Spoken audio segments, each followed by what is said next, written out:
stress modulation, so on and so forth. And those are now beginning to be more and more well understood tactics and strategies. And it is a big part of my job in the social media sphere and in general through books and all this other stuff, including software, to get people both to understand the theoreticals behind what is sleep? Why do you need sleep?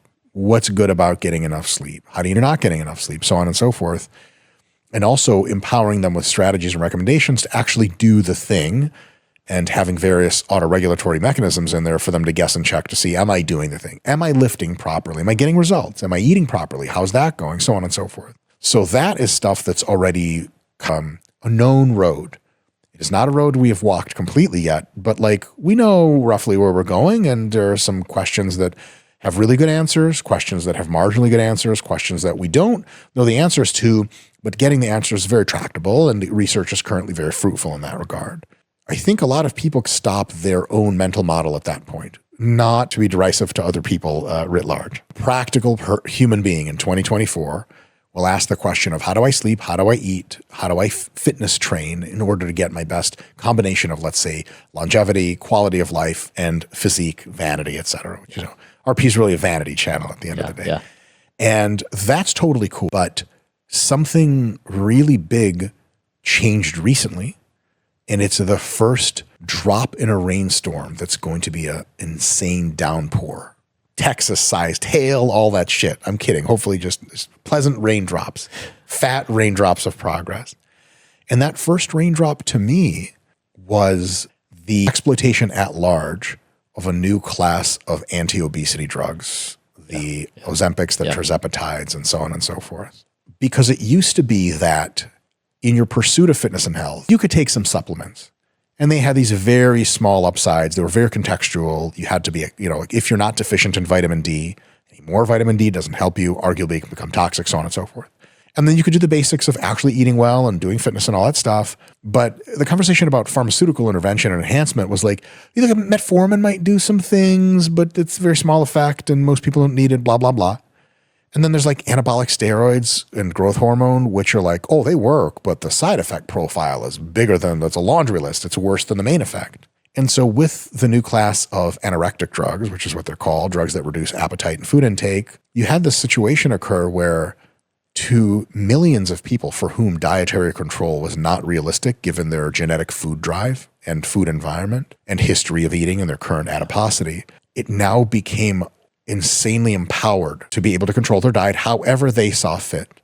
The ability to do that through just one injection a week, subcutaneous, or now they have like, I think Ribelsis is like a pill or something like that. Baffling.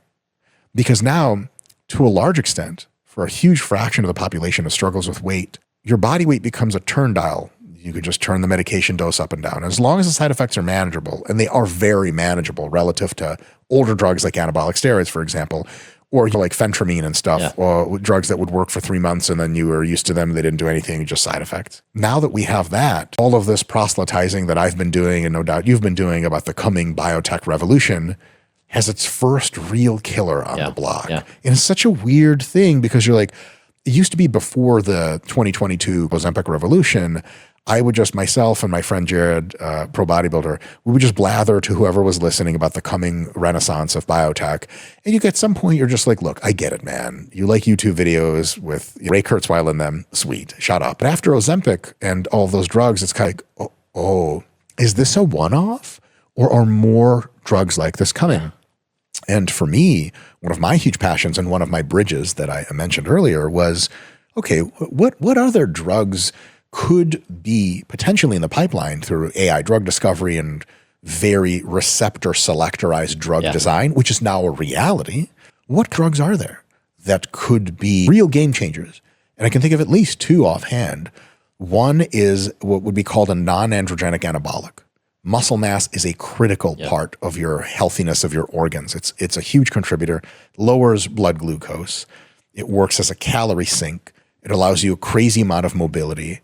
It allows everything else to be healthier. The laundry list of having higher than declining muscle mass with age, coming back up to that mid-20 status and even a little extra is enormous.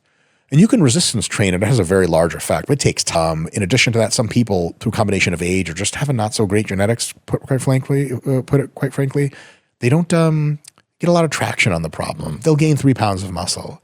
And after a year, they'll gain another pound. And the doctor's like, you could gain another 10. That'd be great. But it's just really not in the cards for you. You're 63 years old. You have whatever genetics that are just like, you ain't doing the thing.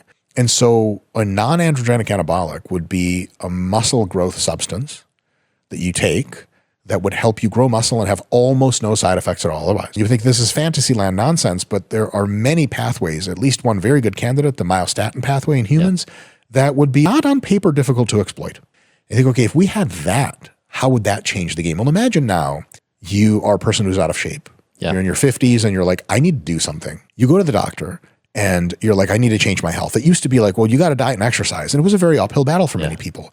Now you can be empowered by various drugs, like drugs that reduce food intake and drugs potentially, hopefully in the future, that increase your muscularity. Another drug that increases your resting metabolic rate, and potentially another series of drugs for mental stuff. And we're already maybe in the late 2020s at a very different point where if you have physique problems, these bridges to the next generation are here meaningfully to affect you.